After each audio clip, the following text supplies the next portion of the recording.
Alright, welcome back to my channel. My name is Lian Duan. I'm a content creator based here, Maryland. My goal with the channel is to be a source to DevOps creative through tutorials behind the screen content and honest podcasts. So if you are into that sort of the things, make sure you subscribe to join the creative crew. It really goes a long way towards supporting this channel, and it makes sure that you never miss out. All videos related to Markdown and YAML files are in my GitHub. The links are in below. Today, we are going to talk about how to quickly check authorization in Kubernetes. Video topic is my demo environment detail. Quickly check authorization RBAC in Kubernetes. First topic, demo environment detail. I'd like to show my demo environment. My demo environment is a Linux box. The box is Oracle Linux Server 8.4. My login user is Lian, who is able to run Docker, Minikube, and sudo commands.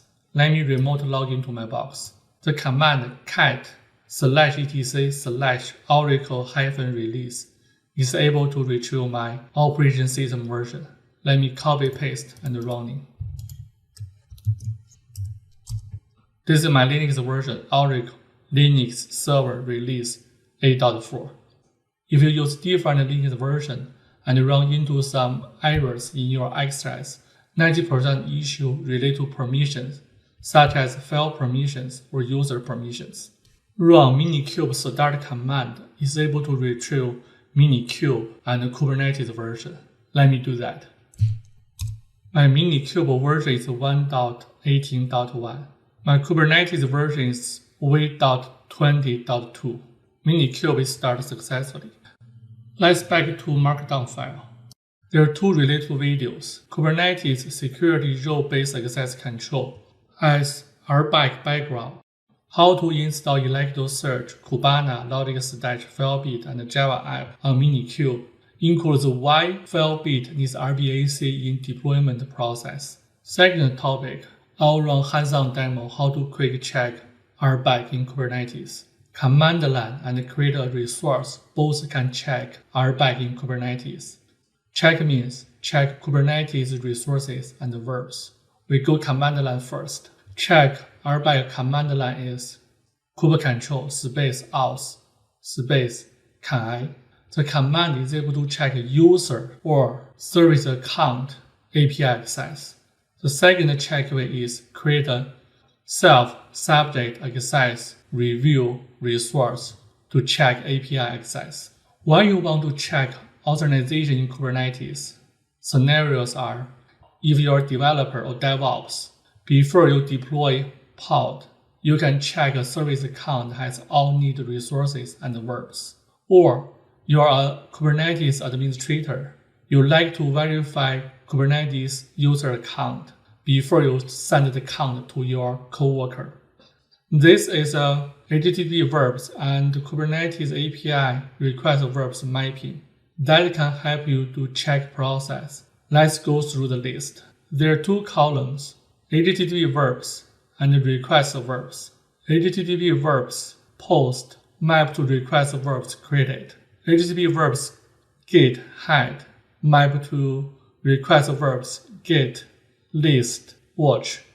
If the service account try to make API call to get pod information, you have to send Kubernetes request verbs get list watch to the service account. Put map to request update. HTTP patch match to patch.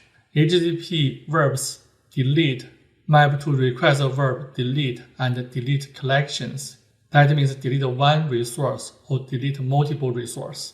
If you want to get more information, this link for official document. Next step, hands-on demo. First, create a ClusterRole service account and RoleBinding. The goal is, after creating is completed, the FileBit service account is able to get namespace, pods, and nodes resource in elk namespace. The YAML file has the create detail. If you want to get more information about this YAML file, feel free to go to the video Kubernetes security role-based access control and then go to the YAML file folder to create the all related resources. All resources are created. Let's jump into authorization verification step. How to do authorization verification? We can run command line or create a resource to check. Let's try to use the command line kubectl auth can to verify FileBit service account. Open my terminal. First, verify list pod scenario. The command is kubectl auth can list pods. Namespace is elk. Run --s plus parameter. The parameter means run the command as FileBit service account in elk namespace. Copy and paste to run. The result should be yes. The result is our expectation. Next scenario, try something FileBit service account cannot to do. Create pods. Command is kubectl auth can create pods. Namespace is elk. Run as FileBit service account in elk namespace. The result should be no.